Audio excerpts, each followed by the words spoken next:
Hey everybody, this is Minion Soldier, and this is the Piracy Show. Now, today we're going to be dealing with piracy. We're going to be talking about plans for when 3.0 launches. Things that, as I think about and as I plan it out in my head, I'm starting to create a checklist of all the things that I got to do to, basically outfit my Caterpillar and get it all set up so that whenever I log in and I want to do this or I do that, that the Caterpillar is entirely good to go, and that anybody who jumps on the ship basically has access to everything they need to do what we got to do. Now, one of the first things I'm going to have to do is, of course, I'm going to have to get my new Cutlass Black. I'm going to have to load a space bike into it. Obviously, this is not going to take up the full cargo space within the ship, but it's going to take up a significant amount. But there's one thing that I'm going to be targeting immediately when I get in that Cutlass Black and when I go out and start on that very first day of gameplay.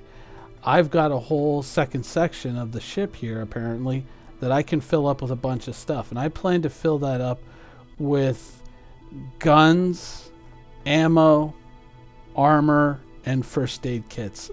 Stuff that I'm going to be using in a very high volume. And so I want to go to all the derelict sites, and hopefully I want to find all the stuff where I can get it, or all these places where I can get it for free, and I can just scoop up all the P4Rs and all the energy shotguns that I can find that have been left behind in either shipwrecks or at derelict sites. So this way, when people get on my ship and they're like, oh, wait, I gotta go, I gotta get a gun, I gotta get body armor, I gotta get first aid, I'll be right back. No.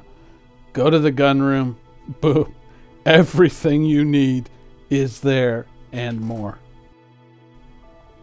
Next, I got to be out looking when I'm on the Cutlass. I got to be looking for those derelict sites that perhaps I can't hit efficiently with the Caterpillar. And I got to be making lists of coordinates, where they're located, where to find them, so that way, once I get people stacked up on my ship, I have something for them to do. Like, not just, hey, let's spend 3 hours flying around space to see if we bump into something. I want to know where those things that we're going to bump into are ahead of time, so that we can all use our time much more efficiently. So it's fair to say that for the first few days, even though I'm talking about outfitting and kitting out the Caterpillar, I'm probably going to be spending the first few days flying around in a Cutlass with a dragonfly in the back, looking to scrounge up the supplies I need, or scavenge them up, to kind of basically give my ship the tools to success, to the basic tools of success, so that once I'm out there, I've found some sites, I've got some equipment, I've got everything good to go, that we can go and hit the ground running on day, well, I guess not day one, but once there's some people on the ship, when I can get some people together, we've got something productive to do with our time. Next thing I got to be testing is, when I'm out there and I'm looking at all these derelicts and all these wrecks, what counts as stealing, what counts as salvaging. Very important distinction. Like, let's say I'm hitting up these wrecks, that's salvaging to me, wrecked and abandoned ships. So that shouldn't get me flagged, and that should allow me to still conduct transactions in a legal and frankly easier manner than if I were, committing crimes. But what if there's a derelict, space station, or just a space station that isn't currently occupied? Or I guess it's not a space station, but a ground station, something on the ground, like one of these Kovalex little buildings that we see in some of the previews. Some of the little, they just look like, little prefabricated huts on the surface of a planet. High-tech huts, but nonetheless, these little locations that they're planning for 3.0. If I go into these locations and I just start taking things out of them to sell, does that count as theft in the game's current system, or or has that not been written in yet? What can I get away with? What can I get away with? Because I want to conduct a lot of transactions very quickly and very easily.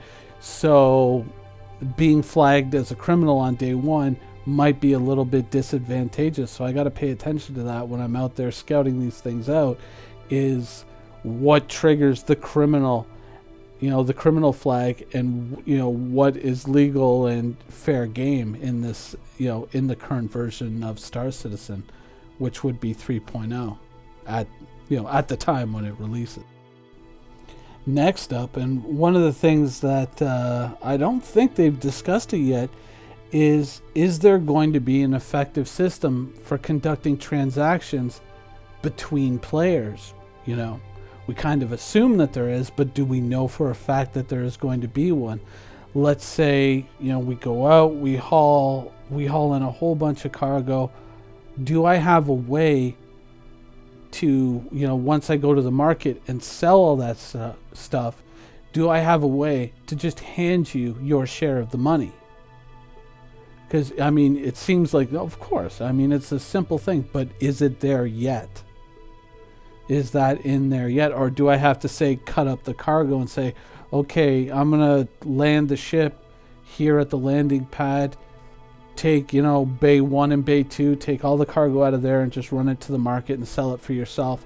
I'll take bay, 3, 4, and 5. It's my ship, so I should get the bigger share, right?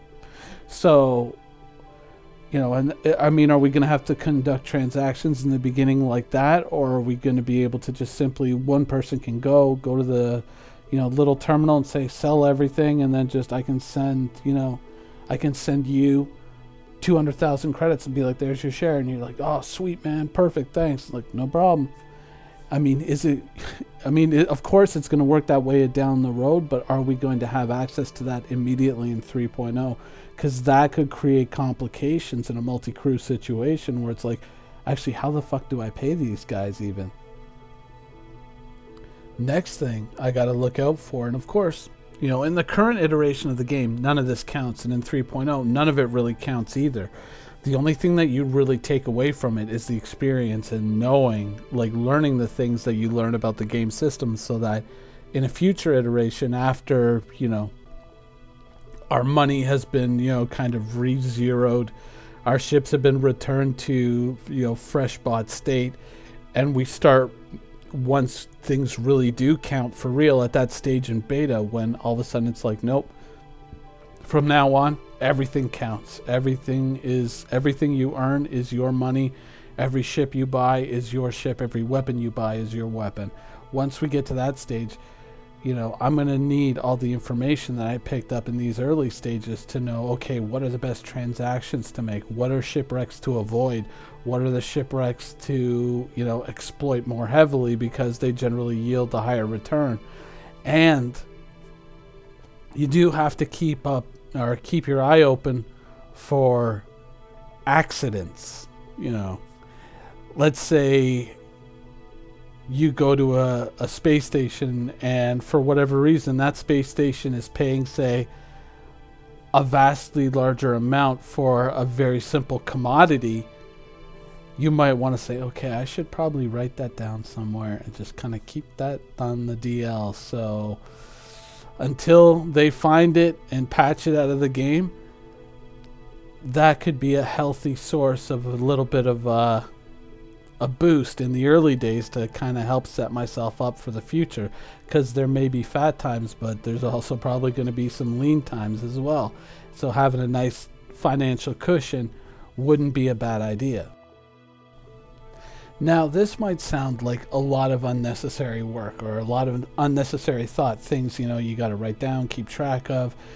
But one of the things that you can take away from an early access, situation in a game, especially like Star Citizen, is that the more information that you pick up now, it's like in any MMO.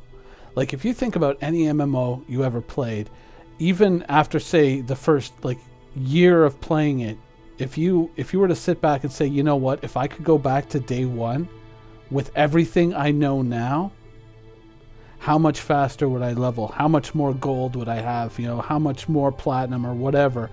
How much richer would I be, and how much faster would I have progressed if I knew then what I know now? And so what I'm trying to do is kind of create a situation so when we get to that point where everything counts in beta, when everything is, set in stone, and they're like, or more or less, and they say, okay, now go forth. I have the best tools, the best knowledge, the best information. The one thing that you can pull out of these early access games that's actually worth something is the knowledge and the experience. so that I can go out and I can hit the ground running on day one when it really does count, and I can really get my ships outfitted and kitted properly and ready to go. Anyways, that's been the show for this week. I hope you guys enjoyed it, and thanks for watching. Quantum travel initiated.